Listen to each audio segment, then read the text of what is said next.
அழகே அழகு சரியில்ல. அடுத்து வர எபிசோட்ல நம்ம தங்கராஜ் இருந்துட்டு, "இங்க பாரு மாப்பிள, நான் சொல்றத மட்டும் கேட்டுக்கோ. நீ மதியோட ஒத்துமையா இருந்தா மட்டும் தான் நீங்க அடுத்தடுத்து லெவலுக்கு போக முடியும். குழந்தை அது இதுன்னு வந்துடுச்சுன்னா, கண்டிப்பா மதி உன்னோட பிரச்சனைக்கு வரவே வராது. அதே மாதிரி அத்தை மாமா சொல்றதையும் கேட்டுக்கிட்டு, இப்போ நம்ம மலர் இருக்காளே, அந்த மாதிரி அவளும் அந்த வீட்ல பொட்டிப்பாமா அடங்கி இருக்கணும்." அப்படின்னு சொல்லிட்டு நம்ம தங்கராஜ் வந்து சொல்லிக்கிட்டு இருக்காங்க. மாமா அவள்லாம் அடங்குற ஆளா?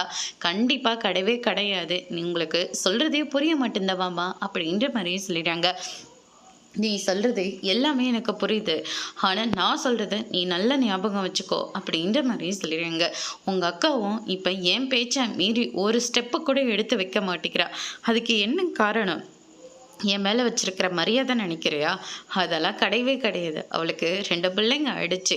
நான் ஏதாவது சொன்னா கூட அவ சரின்னு மட்டும் தான் சொல்லியே ஆகணும். அவளுக்கு வேற வழியே இல்ல.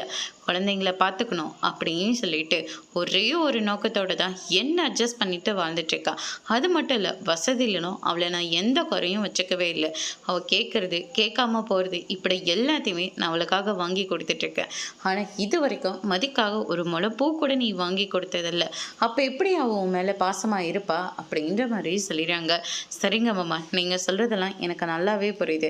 இப்ப போயிட்டு நான் அவகிட்ட அன்பா பேசி பார்க்குறேன் அப்படின்னு சொல்லிட்டு சுரேஷ் வந்து ரூம்க்கு போகிறாங்க. மதியம் அந்த பக்கம் ஆல்ரெடி அவங்க அப்பா வந்து இந்த பக்கமும் அந்த பக்கம் போயிட்டு இருக்கிறத பார்த்தோன்னே ரொம்பவே வருத்தத்தோடு இருக்காங்க. அதோட பிரம முடிச்சிருக்காங்க.